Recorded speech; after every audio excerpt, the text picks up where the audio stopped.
Qala musannif rahimahullahu ta'ala wa nafa'ana wa bi ulumihi.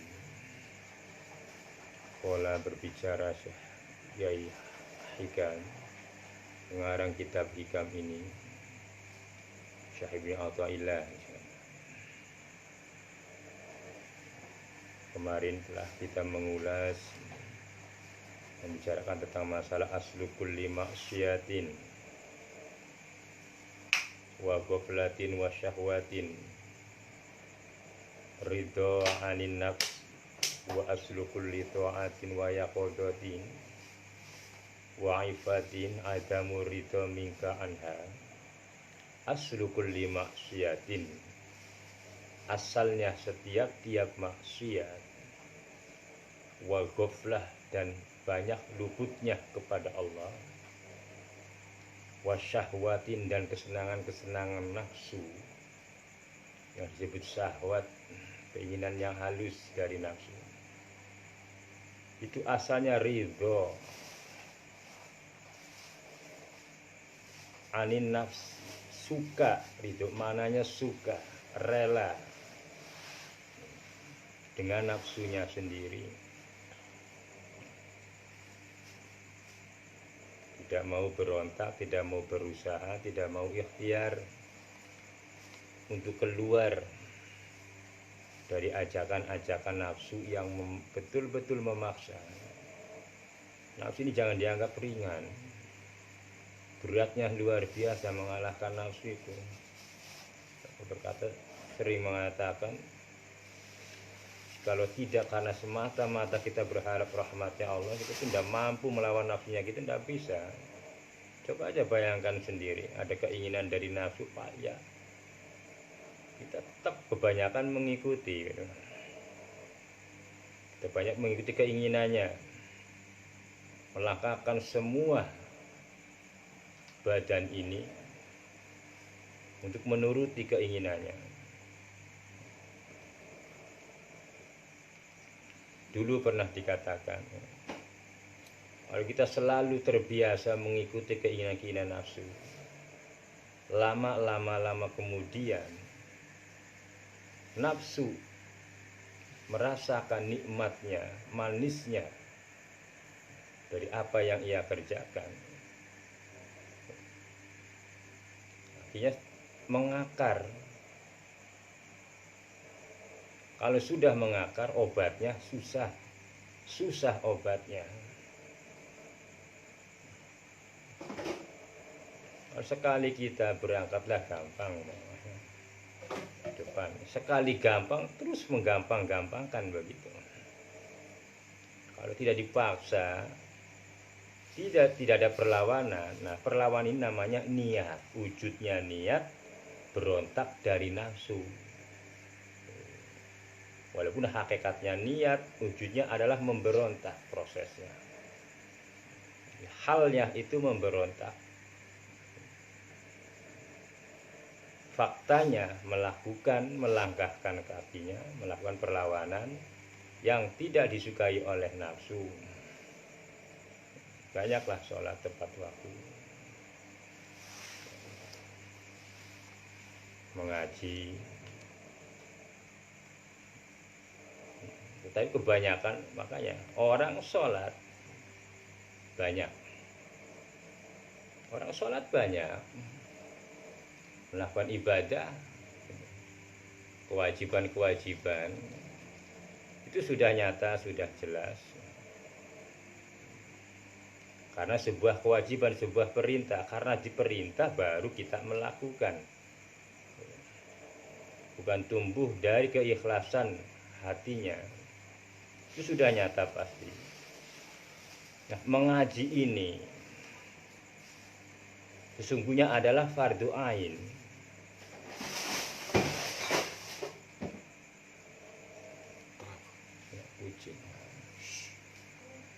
Taruh di tempat yang benar, Ais.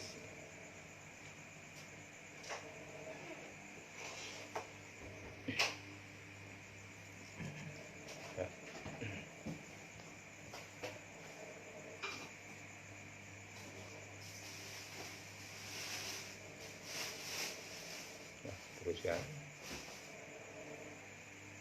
Jadi berat, susah obatnya kalau sudah mengakar,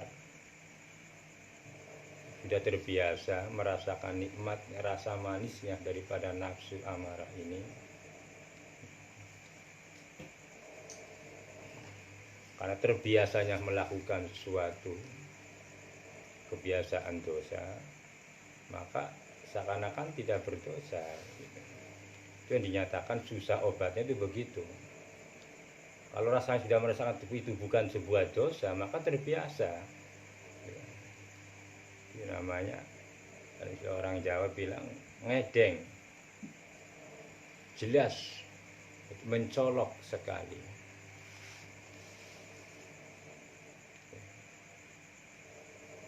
Nah, itu awalnya begitu. Aslu kulli ma'siyatin wa ghafla wa syahwatin, ridho dulu. Tidak ada perlawanan sama sekali.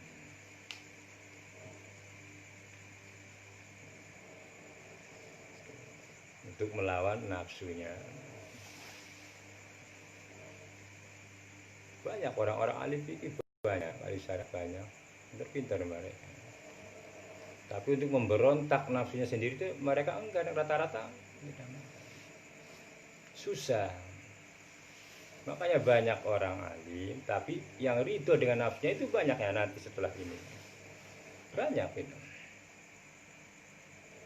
Dan sebagian ada yang bodoh, pas-pasan ilmunya, tapi berani berontak, mau memberontak nafsunya. Itu orang jahil. Nanti setelah inilah kita berbicara begitu.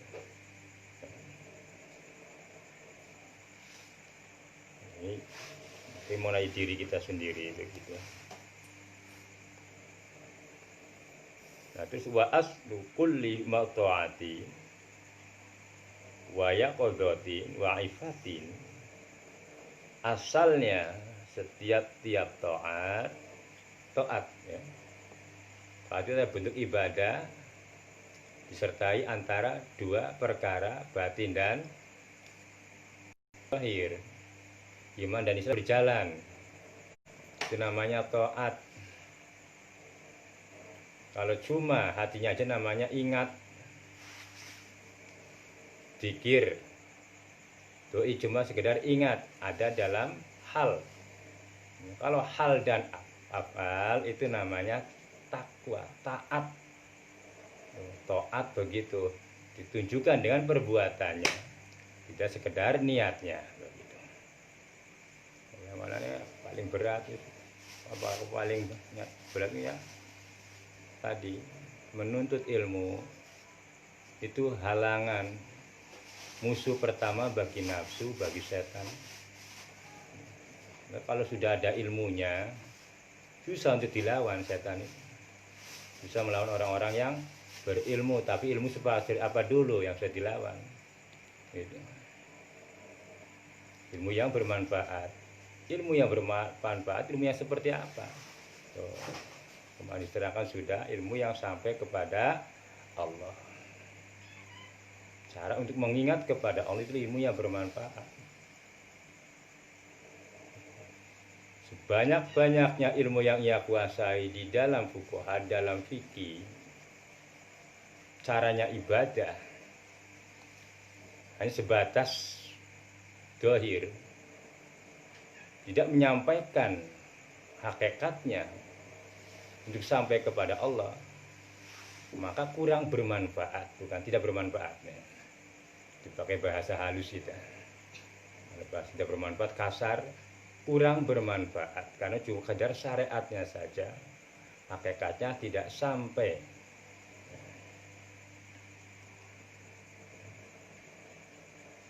Maka kebanyakan ilmu-ilmu ini hakikat itu jarang mau ditempuh oleh kalangan-kalangan umum.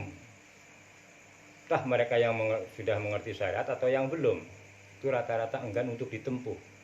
Beratnya luar biasa. Inilah memang ilmu ini, ilmu batin ini, ilmu musuh pertama bagi amarah. Itu jelas sudah.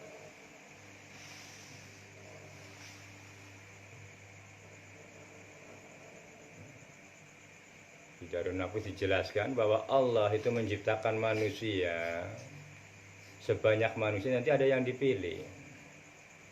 Ada ayyuhalladzina kafaru, ada ya ayyuhalladzina amanu.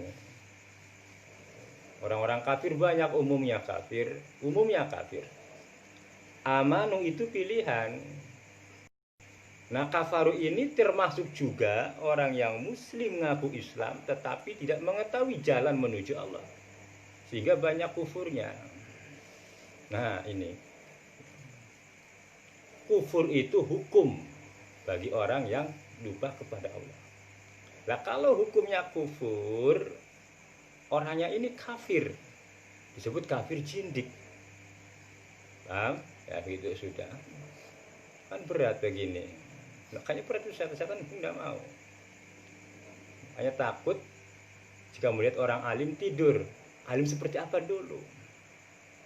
Ya, orang pinter orang alim, tapi alim fikih, habis makan kenyang ya tidur, ya nggak bisa takutin setan. Tidur itu orang alim yang setiap napasnya selalu menyebut Allah. Ketika tidurnya dia menjaga tidurnya. Ya, baca ini sunnah Nabi tidak ditinggalkan.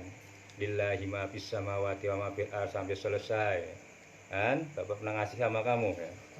3 kali, 7 kali, Al-Ikhlas 7 kali, Al-Falaq, An-Nas dibaca. Itu Nabi tidak pernah tinggalkan itu. Nabi sendiri tidak pernah tinggalkan begitu. Insya Allah subuh dibangunkan itu. Lillahi samawati, bagi Allah. Fis samawati, semua di dalam langit, wal ardi, dan wa itu duma fi anfusikum. Sudah, nanti artinya lama kalau dijelaskan begitu, tapi itu ya. Nah, itu ditata begitu, tidurnya ditata. Jadi banyak adab-adab yang belum kamu mengerti, banyak caranya tidur menurut sunnah, adab-adabnya Nabi begitu, supaya selamat di dalam tidur kita. Habis itu kalau dalam ilmu hakikat diajarkan lagi, tambahan lagi begitu. Ilmu apa sana ada kan gitu. Baru ditata ini nggak sembarangan nata begini, ditutup.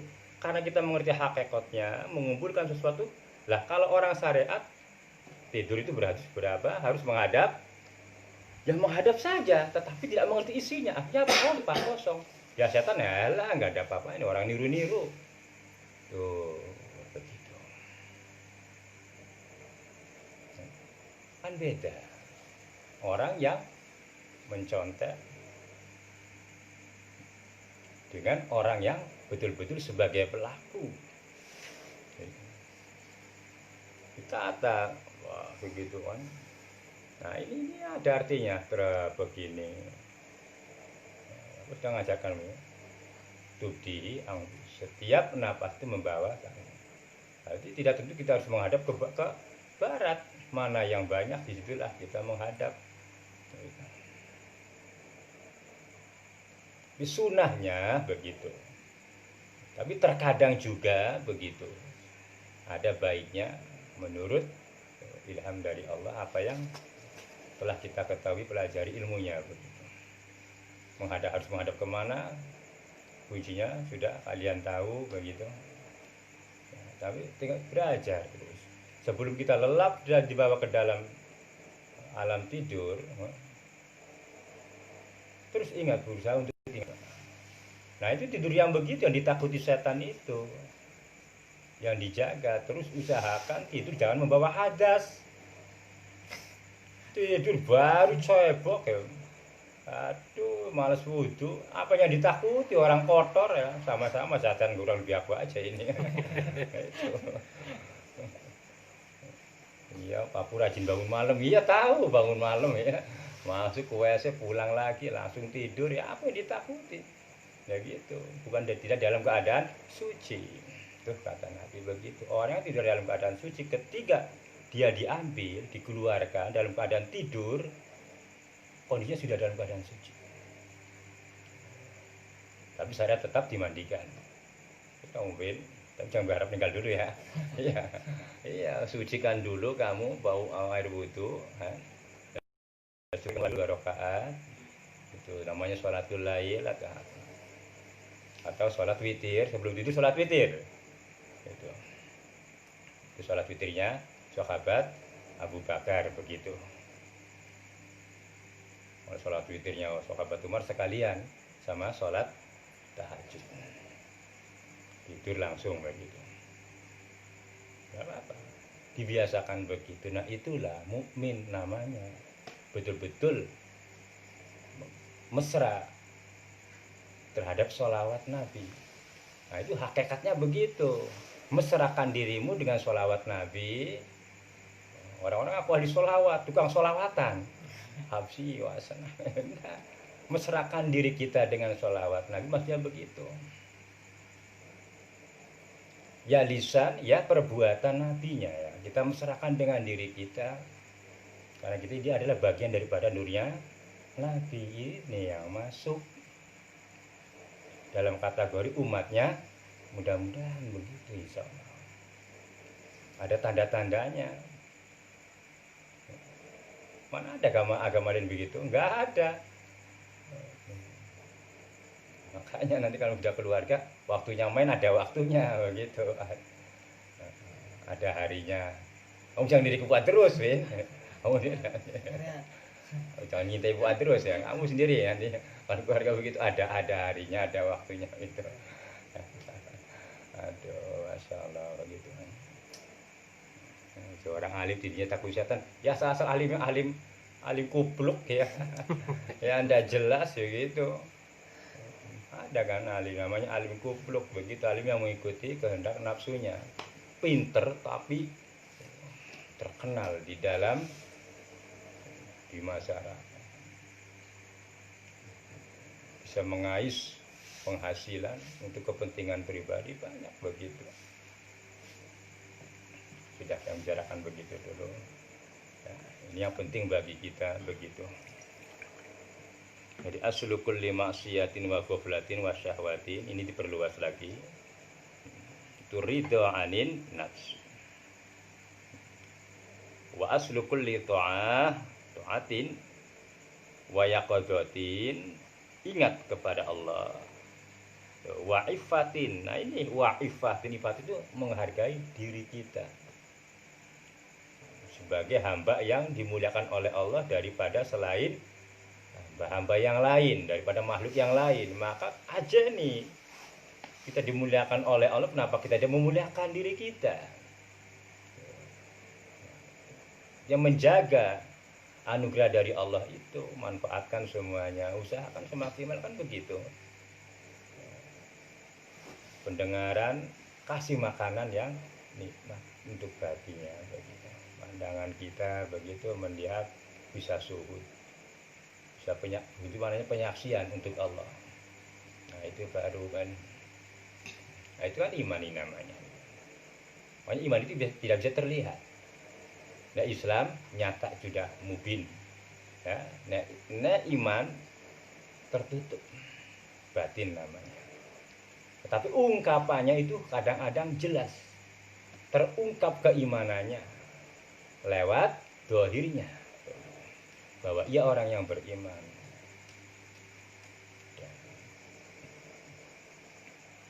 Nah, itu adalah ridho, azamur ridho minka anha, tidak adanya ridho minka dari kamu anha, saking nafsu. Maksudnya apa? Terus belajar ngelawan, berontak dan berontak, ya memang nafsu itu. Nah berontak itu kayak apa? Ya satu, niat ingin merubah yang kuat. Niat dulu kata Allah kan, niat. Kalau niat Allah mentakdirkan, maka itulah qada, hukum dari Allah. Qada itu hukum, takdir itu penentuan hukum. Jadi ada takdir, ada qada, ada penentuan hukum dari Allah. Qada itu apa? Kadang orang qada tidak paham kan. Qadar.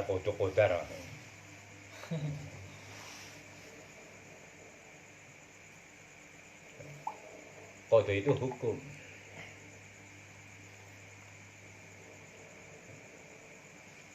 Takdir ketentuan. Itulah ketentuan akhir dari Allah. atas diri kita, sesuai dengan perbuatan kita, bukan kehendaknya Allah. Jadi kita tidak menyalahkan takdirnya Allah. Nah, begitu. Faktanya ya kita tinggal milih begitu ya. Mau berangkat ngaji mau tidak itu ya, nggak ada larangan. Nggak ngaji ya nggak dilarang. Kamu undang ngaji ya Gusti Allah tidak merasa bangga, kan begitu, tidak memuliakan Allah. Artinya tidak menambah keagungan Allah. Begitu. Kita tidak ibadah ya Allah, orang tidak rugi. Kita sendiri yang menanggung begitu. Dan balik lagi. Nah, itu yang kemarin. Hari apa? Jumat ya, besok.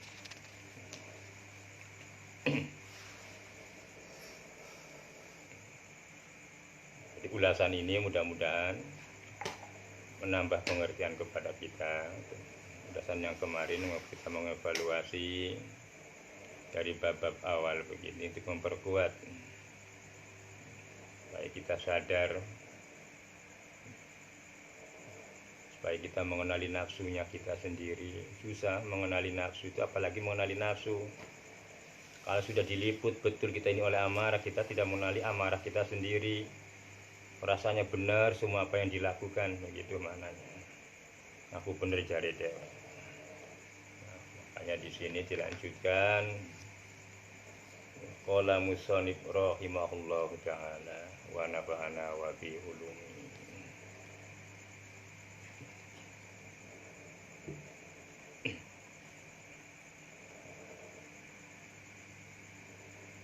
Wala antashab ashaba jahilan la yardo an nafsihi khairul laka min antashaba aliman yardo an nafsihi fa ayya ilmun li alimin yardo an nafsihi wa ay jahlan li jahil wa ay jahlin li jahil la yardo an nafsihi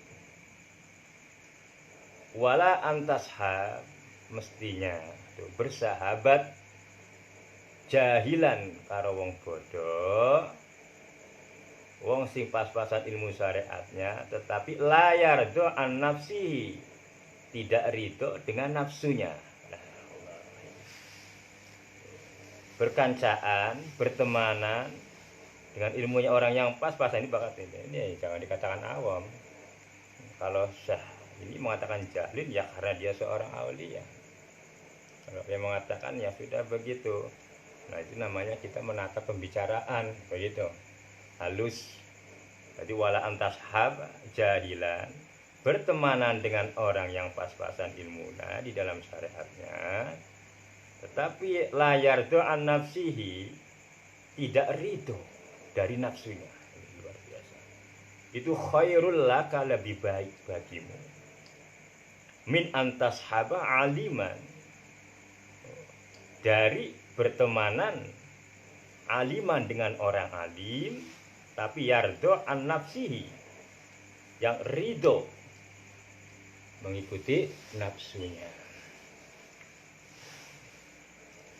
Jadi lebih baik kita bertawanan dengan orang yang sederhana sajalah begitu dalam pengakuannya, syariatnya pas-pasan, tetapi iya di dalam apa batinya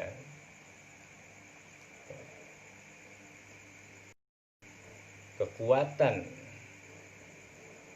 untuk melawan nafsunya itu nyata betul. Banyaklah kita melihat orang-orang begitu, banyak sudah. Di dalam keilmuannya ya begitu minim, sederhana, tetapi dalam kehidupan perlakuan taatnya kepada Allah itu bersinar. Itu maknanya orang yang pas-pasan ilmunya tetapi tidak ridho dengan nafsunya.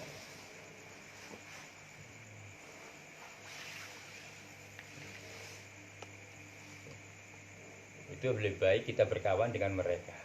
Banyak manfaatnya. Kenapa? Dia menjadi sosok guru kita sendiri. Kadang kita yang lebih berilmu, tuh, begitu, kalah dengan mereka yang kurang berilmu tetapi mampu melawan nafsunya. Akhirnya apa? Timbul malu kan. Itu manfaatnya begitu. Kata-katanya tidak menyesatkan kita. Sini jelaskan ini penjelasan luas betul. Kalau dibacakannya kamu beleng nanti kan. Diringkas saja sudah.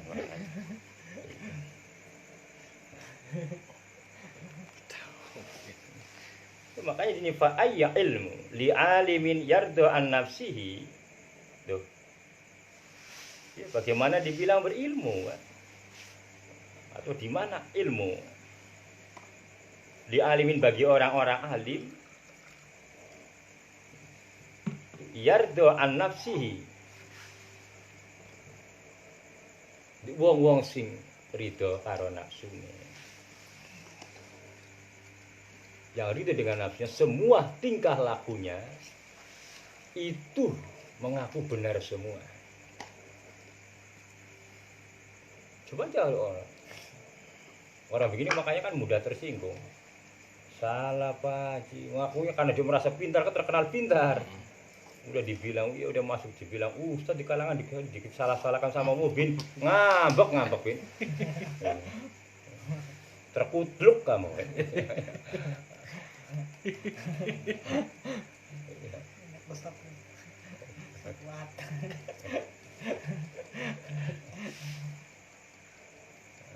Makanya orang-orang tetapi nih ini.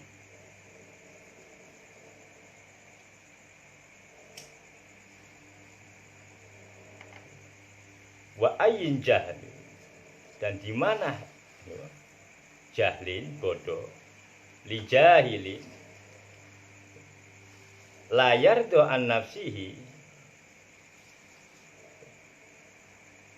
merasa bodoh, mengakui kekurangannya begitu. Nah, itulah wong bodoh yang mampu melawan nafsunya. Apalagi dikatakan pintar tidak mau, ngaku bodoh aja takut karena memang tidak tahu. Gitu. Tapi tidak tahunya itu karena takut. Tidak mengakunya itu karena takut salah. Menjaga takutnya, takut salah ini namanya adamu ridho anin nafsu. Maka hati-hati berteman dengan orang alim, pinter, jangan cuma makanya kita hati-hati. Nah, terkenal dia orang alim, lalu kita berbicara, nanti kamu pinternya berbicara begitu. Banyak begitu. Oh, kita berteman dengan orang yang pinter bicara. Hasilnya pinter bicara. Main kata-kata.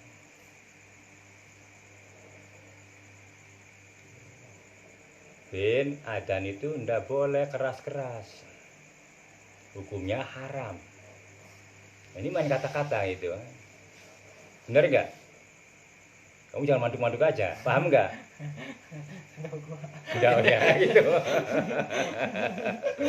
Nah, itu kamu harus melawan nafsunya kalau ndak paham ya.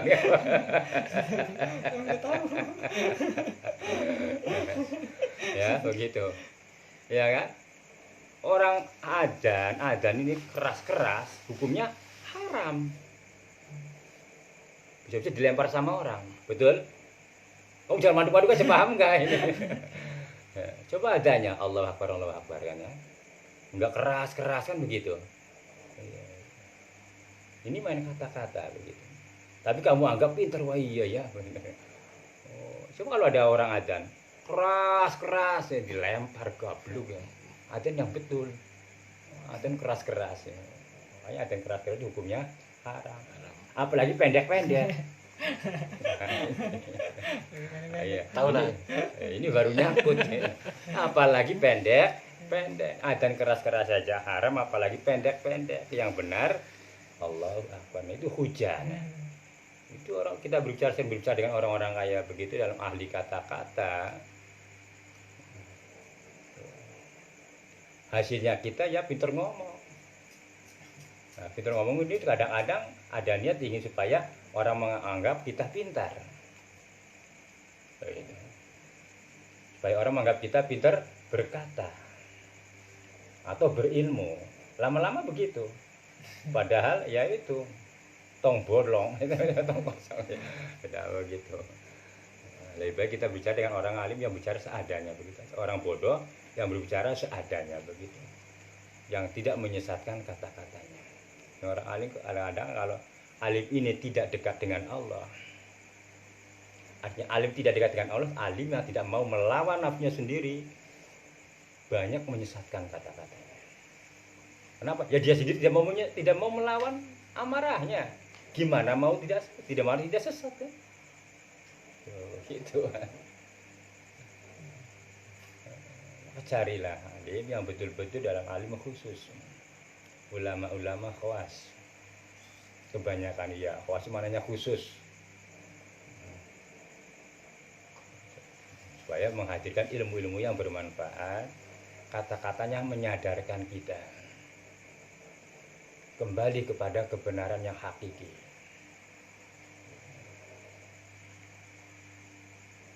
Coba kamu amalkan ini seperti aku. Oh, alhamdulillah, Bapak dapat mobil. Setelah mengerjakan amalan ini, usaha lancar. Nih, lancar. Gitu. 1 bulan baru berkata begitu, mobil bobrok, hilang ditarik nggak kayak itu. Rumah kesita, mau pindah gimana doanya kira-kira? Amalannya salah baca mungkin. Kan begitu. Orang yang berkata, mengajarkan, mengitibarkan atas dasar perbuatannya, ketika salah tidak bisa berbicara. Dulu kalian aja yang banyak lupa nanti. Tapi orang yang mengajar kepada seseorang berdasarkan rahmatnya Allah, ketika ia tidak mampu melakukan maksiat masih bisa berbicara, yaitulah kehendak Allah. Ketika maksiat justru dibalik itu tambah taat.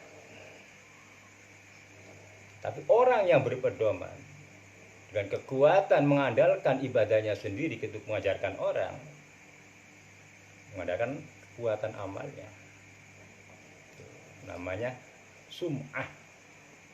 Sum'ah itu memperdengar-dengarkan kealimannya, ketaatannya kepada orang lain.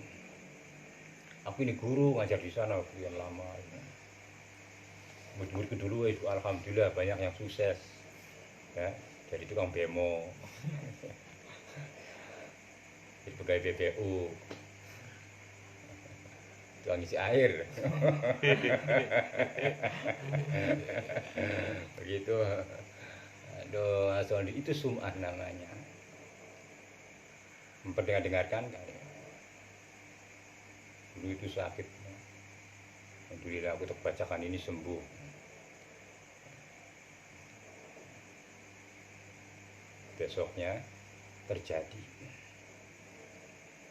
Keluarganya sendiri kesurupan gak sembuh-sembuh. Malah yang menyembuhkan kesurupan sendiri. Nah itu sama hakikatnya begitu.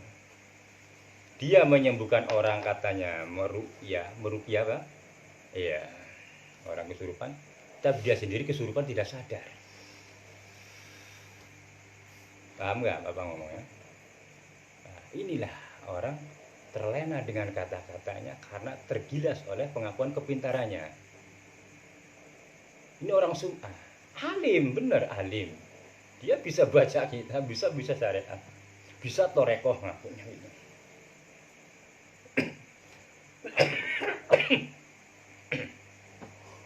Tetapi menilai itu betul-betul melawan atau tergilas oleh nafsunya, dari ucapan pun bisa terlihat.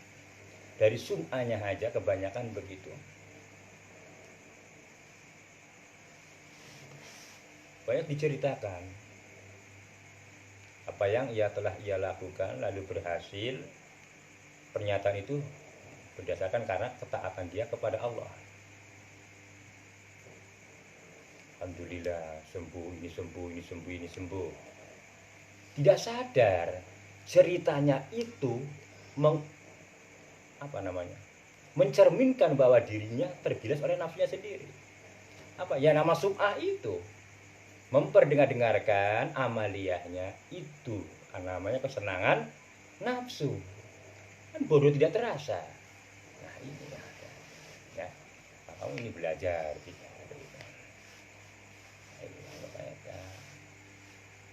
Kalau orang kita sering bisa belajar melawan amal itu malu begitu. Berkata itu diukur dulu. Kita mau ngomong ini, Ben, kamu mau ngomong hati-hati. Kita ngomong sama orangnya apa yang diajak bicara dulu. Gitu. Dia guru. Kamu bicara jangan kamu ajari kata-katamu seperti seakan-akan mengajari. Begini aja Pak Guru enaknya. Nah, itu namanya orang bodoh. Itu namanya mengajari. Tidak mengerti lawan bicara siapa yang diajak bicara kan. Hati-hati begitu. Nah,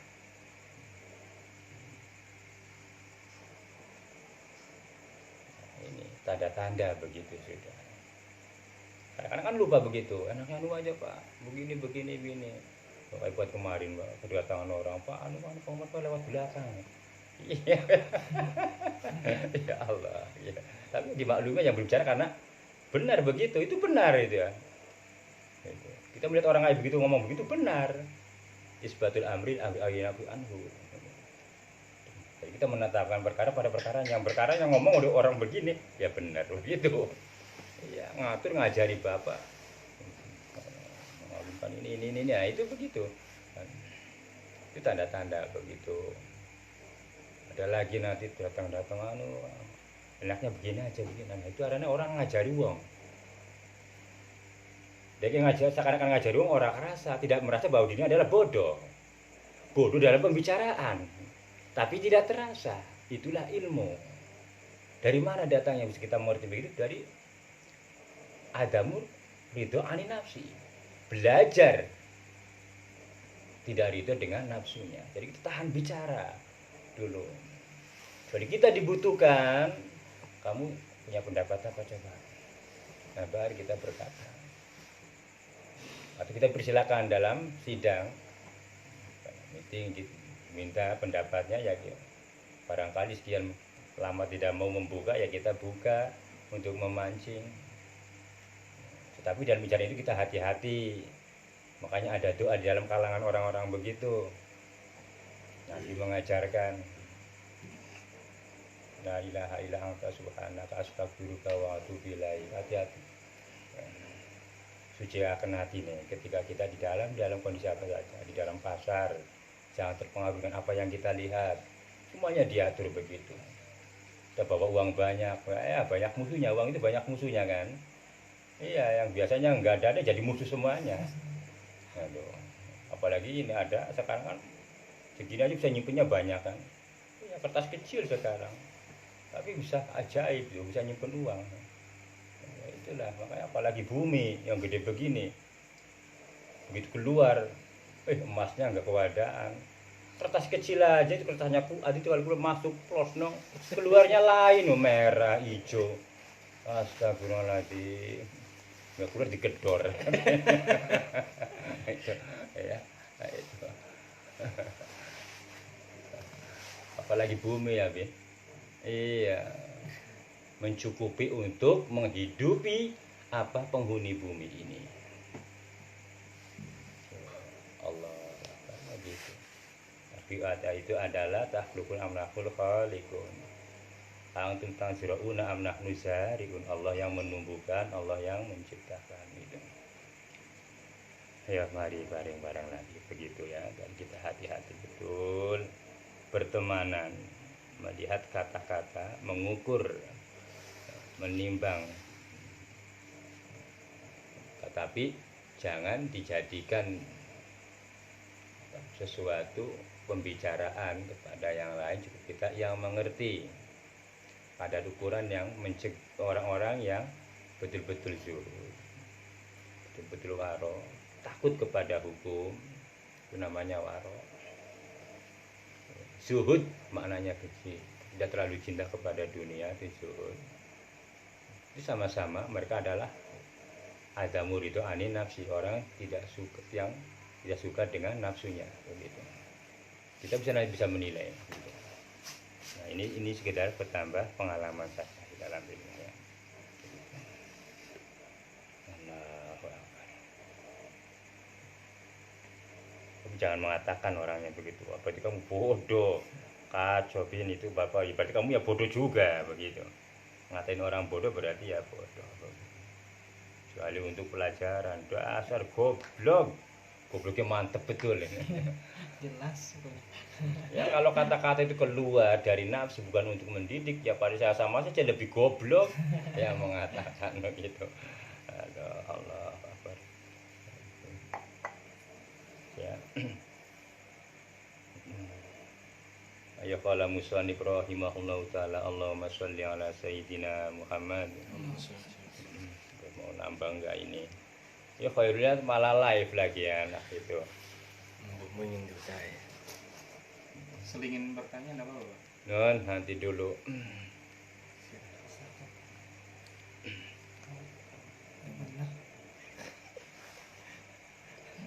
Kok takut pertanyaannya nanti hilang ya? Enggak, mumpung yang dibahas sama.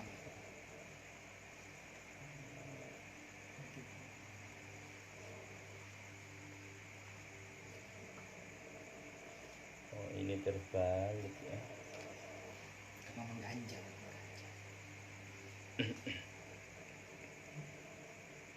Tanya apa? Masalah nafsu tadi Pak. Adakah sisi positifnya dari nafsu itu sendiri? Sisi positif itu tergantung ilmunya kita. Kalau kita ilmunya akalnya tidak dipengaruhi oleh nafsu, maka timbul sisi positif. Kalau akalnya kita dipengaruhi oleh nafsu, maka timbul negatif. Contoh begitu, timbulnya sisi nafsu, makanya nanti dalam prakteknya kita mengingat kepada Allah dikala susah, kita meringkas. Nah, makna meringkas itu akal itu masih mampu di atasnya nafsu.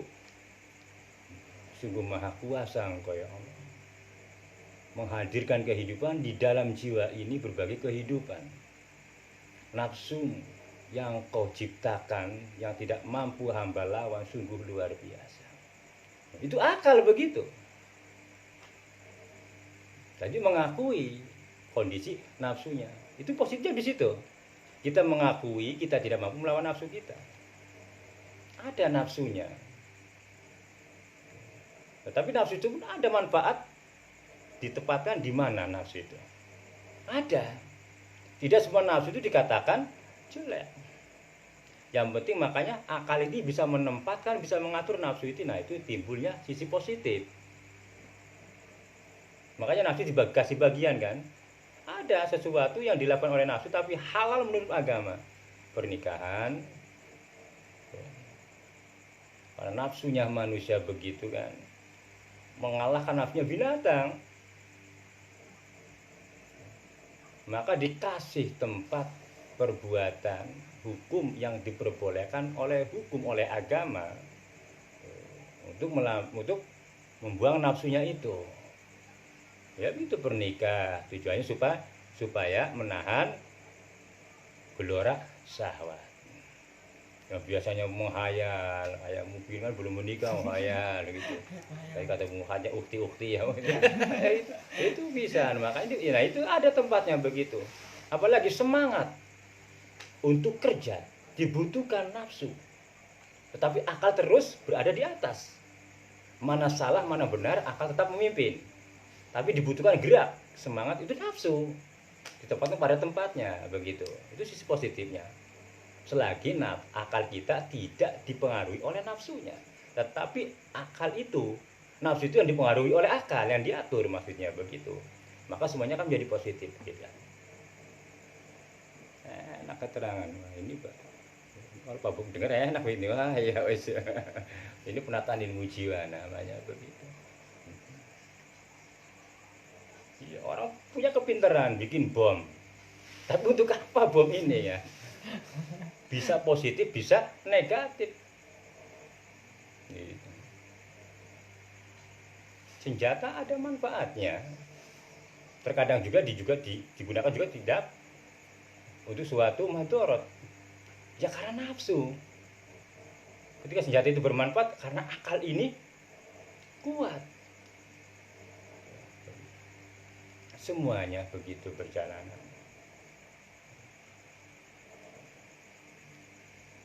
Hanya di sini su'aul basirati yushiduka korbatu minka wa ainul basiratu yushiduka adamaka liwujudihi.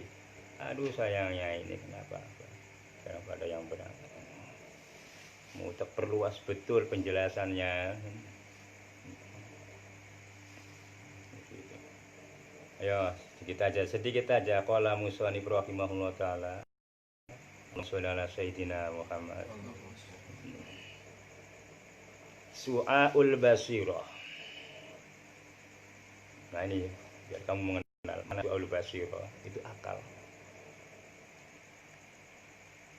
Su'aul basirat yushiduka qarbahu minka. Su'aul basirah bahwa sinarnya peninggal hati, pandangan hati, akal.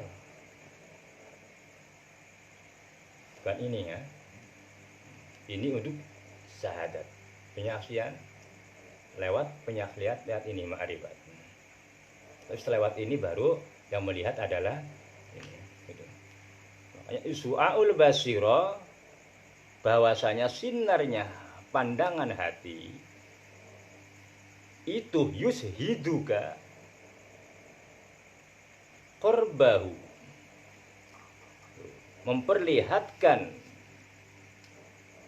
basiroh tadi terhadap dirimu apa? Korbahu akan dekatnya Allah kepada kita. Nanti datanya kepada manfaat begini, itu akal. Pandangan akal ini kan pada akal hidup maksudnya. Makanya akal itu datanya dari sir, dari hati, dari latifatul qalbi, lautan pemikiran. Latifatul qulub, wadahnya pemikiran yang mendatangkan kepada keyakinan. Namanya su'aul basiro. Deleng karo ati timbul keyakinan paraken Gusti Allah. Dekatnya Allah. Tetapi tidak cukup dengan begitu kan? Itu hanya penjelasan makna daripada su'aul basiro. Nah, kalau pelaksanaannya yang kita ingin dekat kepada Allah, ya tadi itu sudah. Di antaranya iktimat kita kepada Allah, sandarkan semuanya kepada Allah, lawan nafsu-nafsunya. Itu cara proses pendekatan kita kepada Allah. Kalau ini su'aul basiro untuk uraian daripada istilah kata-kata, makna kata-kata daripada su'aul basiro. Yang disebut su'aul basiro adalah pandangan hati.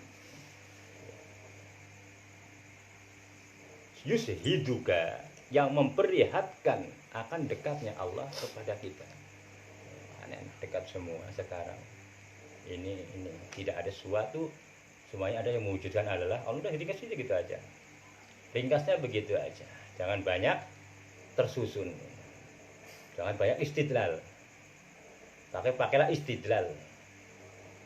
Pakai yusdilu bi. Jangan pakai yusdilu alaihi. Jadi meringkas, mencari dalil sesuatu bersama Allah, menjadikan dalil semuanya bersama dengan Allah. Nah, itu kan dari akal tumbuhnya. Ya gimana akal-akalnya apa sebenarnya? Awalnya tidak mengenal sama sekali. Pinter sih pinter, tapi tidak pernah diperkenalkan dengan ilmu yang kayak begini, ya tidak kenal. Begitu. Makanya ilmu agama itu 4 faktor itu baru sempurna agama seseorang Jika 4 faktor ini sudah ada di dalam diri kita, ya syariatnya, ya tarekat, hakikat, ma'rifat, ini barulah sempurna. Nah, salah satunya belum tidak ada, maka hukumnya belum sempurna agama. Nah, ini baru bapak baru mengatakan begini. Belum sempurna agama seseorang. Gimana akan sempurna? Dia sholat tapi tidak sholat, ya toh?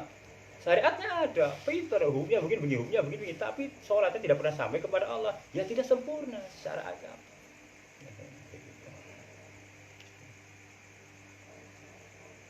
Ada yang yakin lah, apalagi nih parah sudah. Nggak bisa sholat, capek. Yang penting percaya adanya Tuhan, sudah ada nanti mati masuk surga. Ya, itu jauh lebih parah begitu.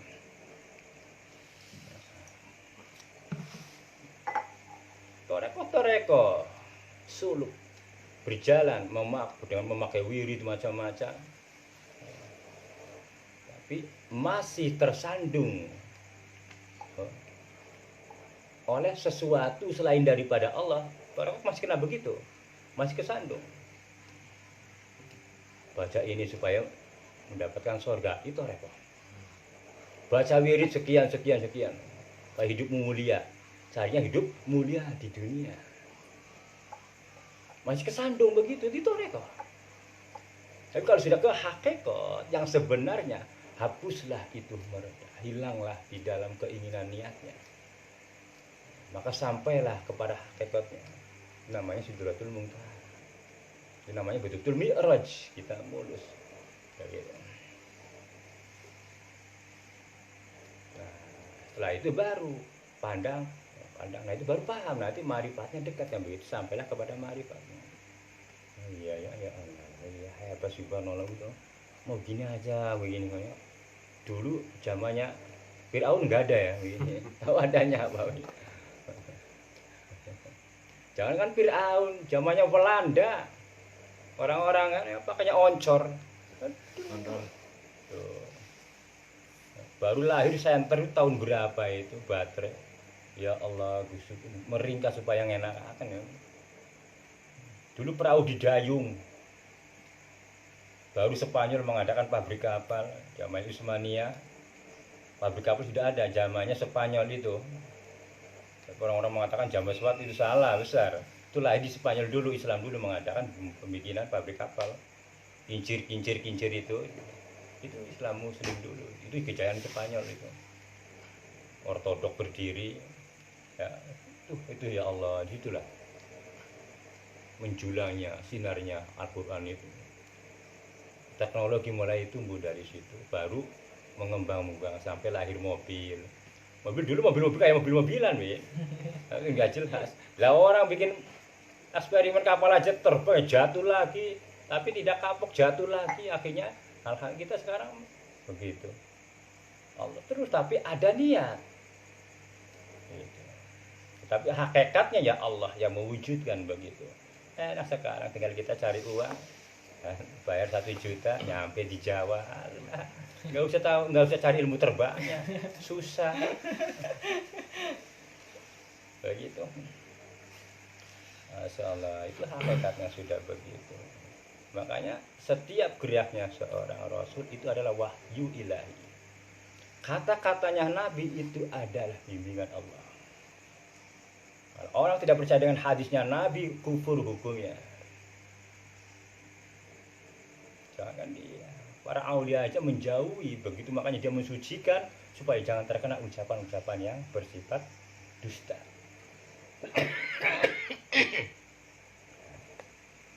Ya, kita pun harus begitu, harus ada usaha untuk itu. Berkatalah apa adanya kepada jalan yang benar, jangan berbelok-belok. Nah, ini biasanya ilmunya salah sih. Enggak, bukan Pak. Salas bagus ini, cari untung itu. Tapi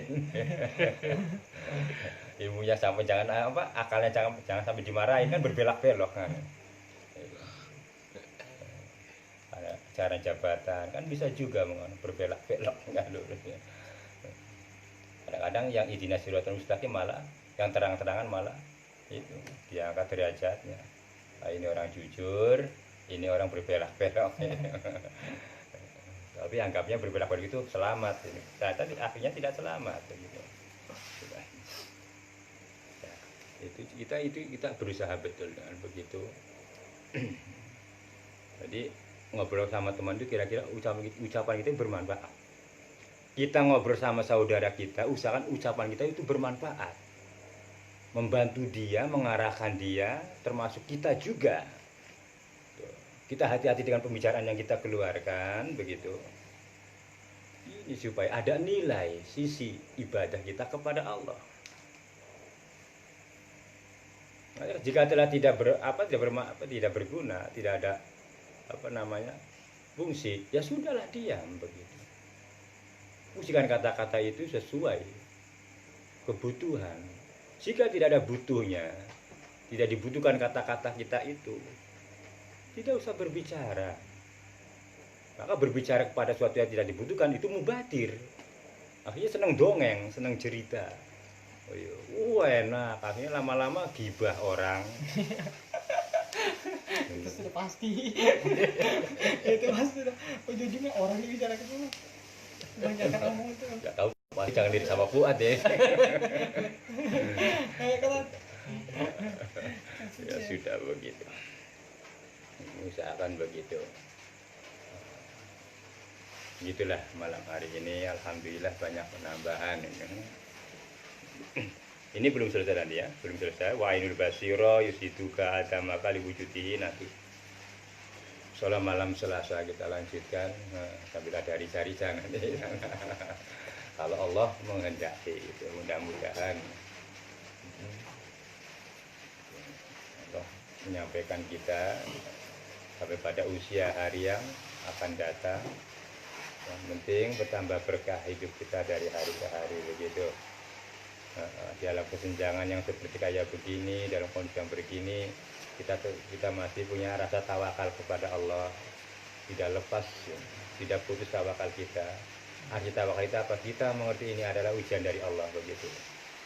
Sementara disempitkan dulu, dikobitkan dulu rezeki pada tahun hari ini, tapi itu menambah sebuah hikmah yang luar biasa bagi orang-orang yang beriman. Dengan situasi yang demikian, kita membaca sana, bukan melihat dohirianya, tidak tertipu dengan dohirianya kita, tidak menyalahkan keadaan kondisi kita, tapi inilah Allah menguji kita dengan keadaan yang begini. Begitu kita mengambil hikmah dari apa yang wujud di alam dunia ini. Begitu saja. Assalamualaikum warahmatullahi wabarakatuh.